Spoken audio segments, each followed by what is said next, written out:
हुकूमत, उसके इत्तेहादी और दूसरी तरफ अपोजिशन का बनता हुआ ग्रैंड अलायंस। अगर इसमें कोई तबका ये चाहे कि ग्रैंड अलायंस ना बने तो हुकूमत के इत्तेहादी क्या किरदार अदा कर सकते हैं? अगर ये दिखाई दे रहा हो कि ग्रैंड अलायंस बनने से हुकूमत मुश्किल में आ सकती है और हम उसके इत्तेहादी हैं तो हम भी मुश्किल में आएंगे, तब वो क्या किरदार अदा करेंगे? बैकडोर डिप्लोमेसी में इस वक्त किरदार कौन अदा कर रहा है? माजी में जो एक दूसरे के करीब हुए थे या एक दूसरे के गारंटर बने थे, अब अगर वो एक दूसरे के साथ नहीं है तो उसके पीछे के अवामिल क्या है?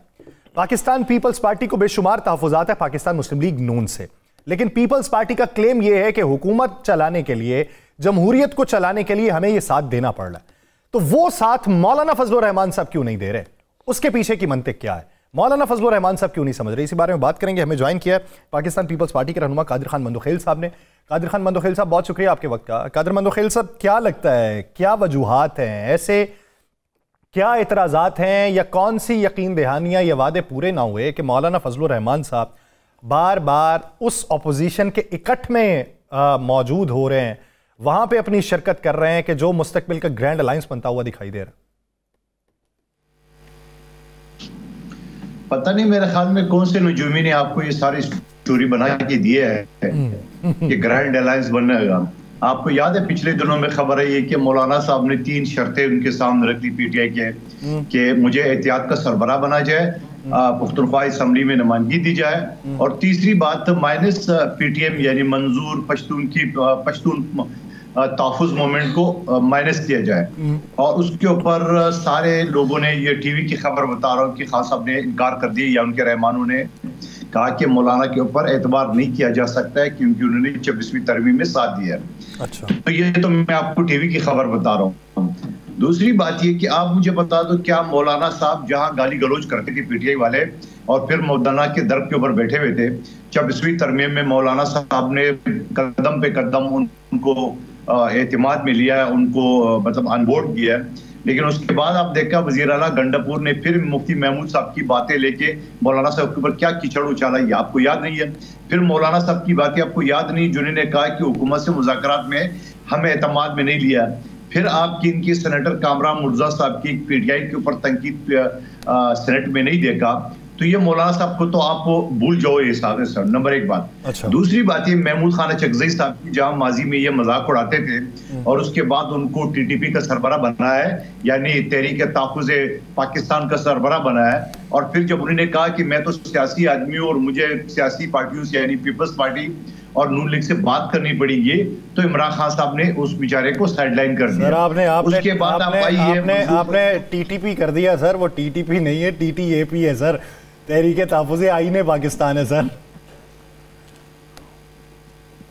चलो आई को साइलेंट कर दे तो टीटीपी बनेगा ना। सही है, ठीक है। अच्छा मंदोखेल साहब, माजी में मुस्लिम लीग नून और पीपल्स पार्टी में एक दूसरे पर बड़े सख्त तरीन तीर चलाते रहे हैं। मैं शहबाज शरीफ साहब की स्टेटमेंट्स भी आपके पास हैं, जरदारी साहब की भी हैं। अगर इनकी आपस में कट हो सकता है तो फिर बाकियों का कौन सी ऐसी मसला है? बाकियों से मुराद मौलाना साहब और पीटीआई का फिर कौन सा ऐसा मसला रह जाता है? देखिए मौलाना साहब, आपने मेरी जुमला कंप्लीट नहीं होने दिया है। मौलाना साहब के बाद मैंने बात की थी मंजूर पश्तीन की।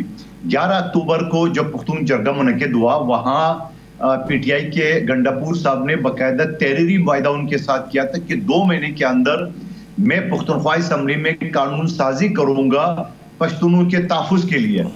अब 11 अक्टूबर से आज क्या चल रहा है, 24 फरवरी, ठीक है, वो उसको भी आप एक साइड पे करें। तो आप मुझे बताओ, मौलाना साहब ने अच्छा फिर एमक्यूएम के साथ माजी में जो किया, अख्तर बेंगल साहब के साथ किया, वो आपके सामने। तो आपको मैंने जो नजूमी का लफ्ज़ इस्तेमाल किया है कि ये एहतियात ग्रैंड अलायंस, तो कौन सा ग्रैंड अलायंस? तो पहले बात तो यहां से आप कर ले। दूसरी बात, आपने जब मुस्लिम लीग नून और पीपल्स पार्टी आज भी हमारे तहफ़्फ़ुज़ात है, आज भी हमारे गवर्नर के बयानात आपके सामने, आज भी हमारे सीसी की मीटिंग के सारे मिनट्स आपके सामने आ चुका है जिन्होंने तहफ़्फ़ुज़ात का इज़हार किए। आज भी पीपल्स पार्टी में एक अदना वर्कर के हिस्से से पिछली असम्बली में मैंने मुखालफत की, आज भी मुखालफत करूं, क्योंकि हमारा मुकाबला इलेक्शन में हर हाल में नून लीग के साथ होना है। अगर नून लीग के साथ एहतियात में तो हमें तो संगीन जो है ना नुकसानात हुए।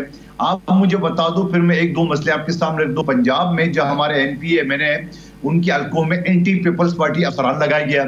सिंध में सैलाब ज़दगान के लिए वज़ीर आज़म ने फंड ना होने के बराबर दिए। शहबाज शरीफ साहब दौड़े दौड़े पिकनिक मनाने कराची आता है मेरे हल्के में, या शहबाज शरीफ साहब का हल्का को जो अभी मुखबर खास मुस्तफ़ा कमाल को बिठाया गया, यहाँ पे KF5 मनसूबा हमने बनाया था और एन टाइम पे शहबाज शरीफ साहब ने इनकार कर दिया। KF4 मनसूबा 25 साल से इल्तवा का शिकार है, वफाकी हुकूमतें अपने हिस्से का शेयर नहीं दे रहे। उसके अलावा दो सूबों में जो हमारी हुकूमत है, सिंध और बलूचिस्तान में, वहाँ समंदर लगता है, वहाँ सी अथॉरिटी बना है, हमें एतमाद में नहीं लिया है। आज 6 कैनाल जो ना वो जनूबी पंजाब के लिए निकाले जा रहे हैं और सिंध बंजर होता जा रहा है। तो मैं कहता हूँ एक मसला तो नहीं है हमारे तो सारे मसले, और कोई मसला ऐसा नहीं है जिसको मुस्लिम लीग ने कहा कि ये नाजायज है। आप मुझे बता दो कि अगर ये सूरत हाल रही तो कब तक पीपल्स पार्टी के साथ एहतियात में रही है? तो आप पहले बात तो ये देख लें।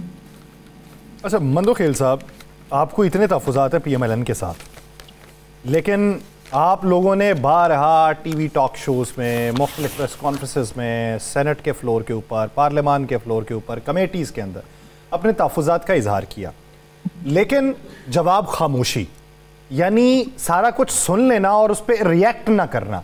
ये पॉलिसी PMLN ने जो अपनाई हुई है, ये आपको उकताती नहीं है? और इसके पीछे की वजूहात क्या दिखाई देती?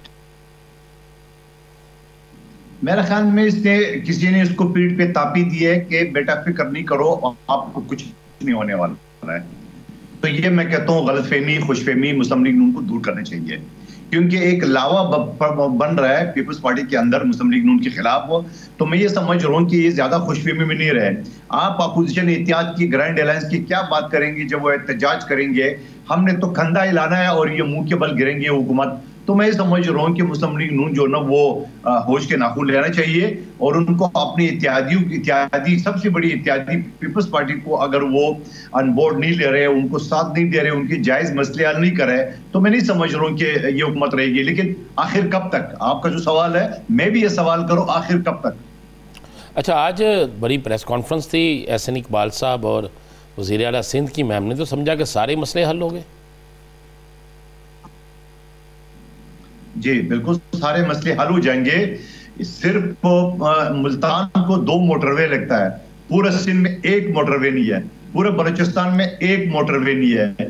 और वज़ीर आज़म तो आपने ये किले किए आज एहसन इकबाल साहब ने जो कराची सक्कर और हैदराबाद मोटरवे, सुन ले, सक्कर हैदराबाद मोटरवे का जो इफ्तिताह किया है। पंजाब में मोटरवे 11 महीने में तैयार होता है, यहाँ 3 साल में मुकम्मल नहीं होता है। बलूचिस्तान का 1 रोड है जो आज तक डबल नहीं बन सकता, मोटरवे तो दूर की बात है।